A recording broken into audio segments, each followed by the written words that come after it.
Germany में Frederick नित्शे नाम के एक बड़े ग्रेट थिंकर हुए हैं, बड़े फिलोसोफर, ऑथर, साइकोलॉजिस्ट। उन्होंने ह्यूमन बिहेवियर पे, ह्यूमन साइकोलॉजी पे बहुत सारी बुक्स लिखी हैं।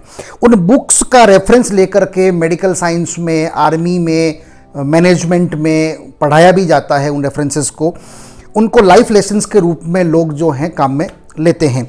मैंने कुछ बुक्स उनकी पढ़ी हैं और उन्हीं में से कुछ लाइफ लेसन्स मैं आप लोगों के लिए निकाल के लाया हूं, जिसे इस वीडियो में भी हम डिस्कस करेंगे और आगे आने वाले कुछ वीडियोस में भी देखेंगे। अगर कर पाए तो बात उस पर करेंगे। नित्शे कहते हैं कि there are two types of mentalities, one is animal mindset and another one is human mindset. Animal mindset क्या करता है? खाता है, पीता है, हगता है, बच्चे पैदा करता है, डरता है, और उनकी लाइफ में कभी कुछ नया नहीं होता। उनकी लाइफ में कभी भी कोई एक्साइटमेंट नहीं होता।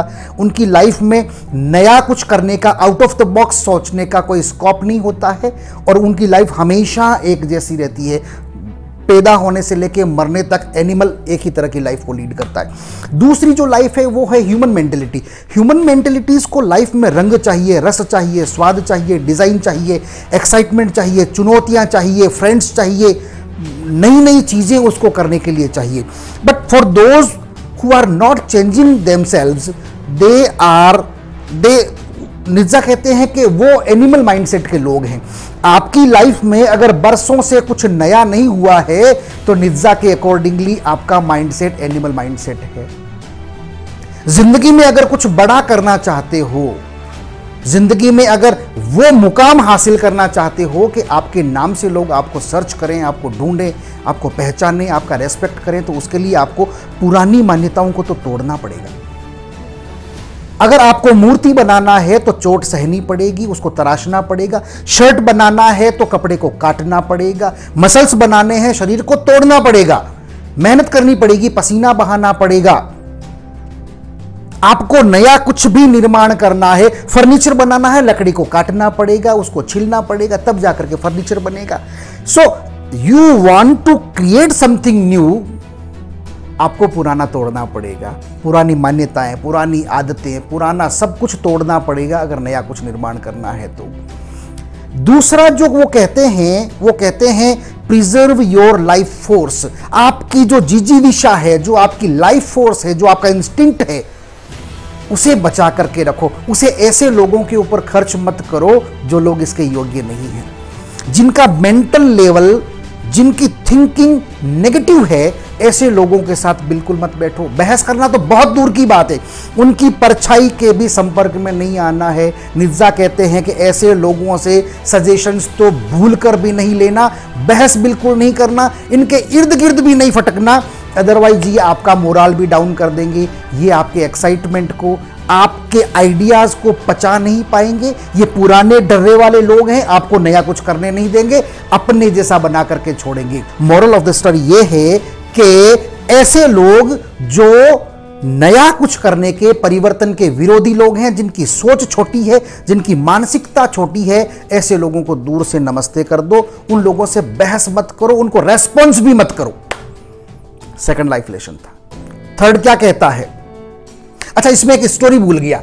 इसकी एक स्टोरी ऐसी, एक रियल लाइफ इवेंट हुआ था जिसमें एक जू के मैनेजमेंट ने जो है चीता और कुत्तों की एक रेस ऑर्गेनाइज करी थी। उसमें एक केज में चीता को रखा था, एक केज में कुत्तों को रखा था, और उनका एक रेस जो है आयोजित किया गया था। सरप्राइजिंग इवेंट था, आपको यूट्यूब पे मिल जाएगा, आप ढूंढेंगे तो। आपको क्या लगता है कि दोनों की रेस में कौन जीता होगा? You will be surprised to know कि कुत्ते जीत गए। कुत्ते जीत गए। जैसे ही केज का दरवाजा खुला, कुत्ते स्टार्टेड रनिंग और वो भागते रहे। चीता भागा ही नहीं, चीता उनको देखता रहा।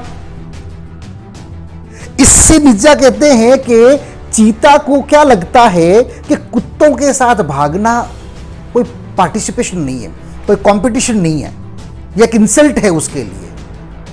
क्या निकाला उन्होंने? वो ये कहते हैं कि फॉर दोज जिनकी मेंटलिटी, जिनकी वेवलेंथ आपके साथ मैच नहीं करती है, उन लोगों के साथ पार्टिसिपेट नहीं करना, उनके साथ बहस नहीं करना, अपनी एनर्जी, अपने मूड को खराब नहीं करना, फोकस रखना।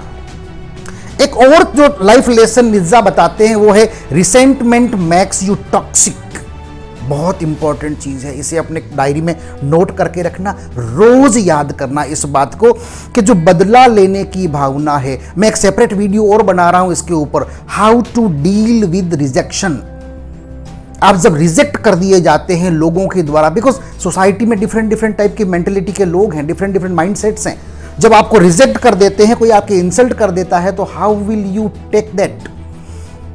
बदला लेने की जो भावना है कि उसको छोड़ूंगा नहीं, फिर रात को आप डिस्टर्ब्ड हैं, आपका मूड बिगड़ता है, आपका ब्लड प्रेशर हाई होता है, ये आपकी कामयाबी के लिए जहर है, ये कमजोर माइंडसेट की निशानी है। निज्जा कहते हैं कि इसे स्लेव मेंटलिटी कहते हैं, गुलाम मानसिकता कहते हैं। सारी एनर्जी, सारा अटेंशन ये जो नेगेटिव थॉट्स है वही खा जाएंगे, तो फिर आप नया कैसे कुछ कर पाएंगे।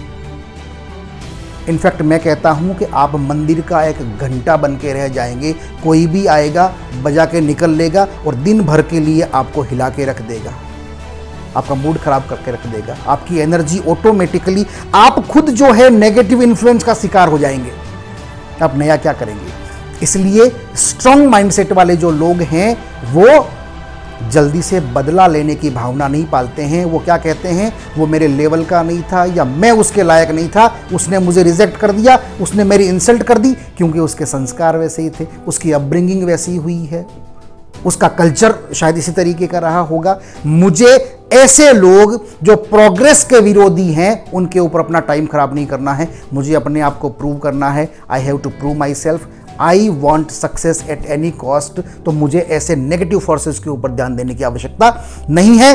माइंड सेट करो, फोकस सेट करो।